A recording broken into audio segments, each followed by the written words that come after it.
The 1950s in America is usually remembered as a golden age, a time of booming suburbs, white picket fences, and the promise of the American dream. But behind this picture-perfect facade, the country was gripped by an intense Cold War paranoia. The arms race was heating up, and world superpowers were detonating atomic bombs in the sky with terrifying frequency. While governments insisted the resulting fallout was safe, scientists knew the truth. Radioactive isotopes were secretly blanketing the Earth, entering our water, our soil, and our food. The most dangerous of these isotopes was strontium-90. Chemically, it looks almost identical to calcium, which means the human body has a difficult time telling them apart. When nuclear fallout settled on pastures, it was consumed by dairy cows. The strontium-90 ended up in commercial milk, and when children drank that milk, their growing bodies absorbed the radioactive material directly into their bones and teeth. Once there, the isotope would emit radiation for decades, significantly increasing the risk of bone cancer and leukemia. For thousands of families, a daily glass of milk was inadvertently poisoning the next generation. By 1953, the Atomic Energy Commission was desperate for data.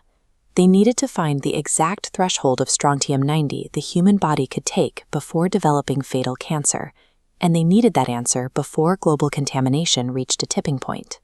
This created a specific biological requirement. Adult bones absorb calcium too slowly to provide real-time data on fallout. To see the impact immediately, researchers needed the rapidly growing bones of infants. But there was an impossible barrier. American parents were unlikely to hand over the remains of their deceased newborns for radiation testing.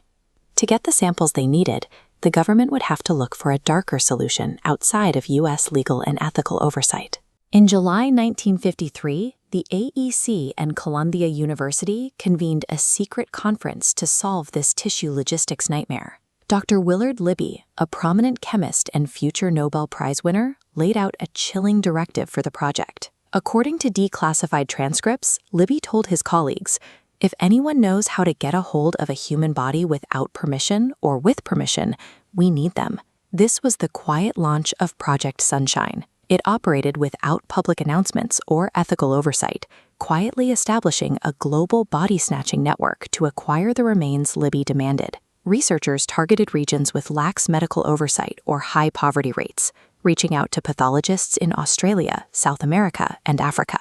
They were looking for femurs and ribs taken from deceased infants and stillborn babies. To bypass consent laws, Project Sunshine integrated legitimate scientific research into a coordinated international syndicate of bone theft. The secret operation relied entirely on systemic deception.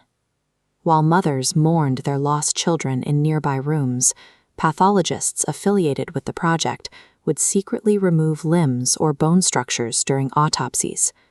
The bodies were stuffed with padding and returned to families in sealed caskets to hide the dismemberment.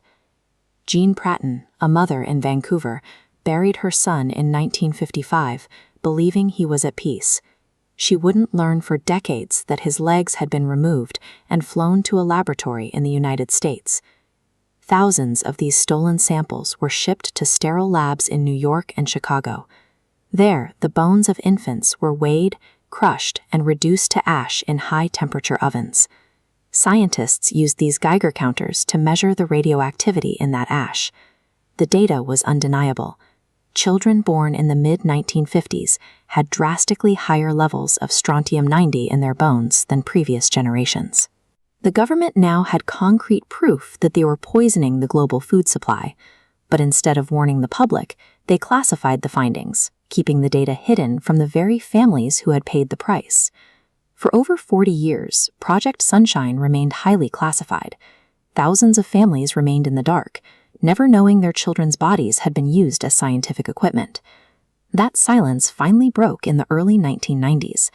The end of the Cold War and relentless investigative journalism forced the government to finally open its secret vaults. In 1994, President Bill Clinton formed a committee to investigate these radiation experiments. When the transcripts were finally published, the world learned the true scale of Project Sunshine. The public outcry was immediate. Across the globe, families finally understood why they had been denied the chance to see their babies one last time decades earlier. Defenders of the program point to a grim, utilitarian trade-off.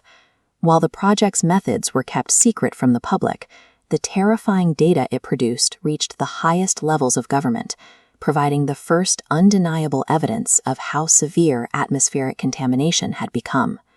This evidence, shared between world leaders behind closed doors, provided the political leverage for JFK and Khrushchev to sign the 1963 Partial Nuclear Test Ban Treaty. It effectively ended the era of atmospheric testing. Nuclear trials were driven underground, as seen in these desert craters, finally stopping the direct radioactive poisoning of the global atmosphere. This is the moral paradox of the atomic era. Project Sunshine helped to end a global existential threat, but it did so by sacrificing our basic human dignity. It remains a dark reminder of what happens when science operates without accountability and fear overrides ethics.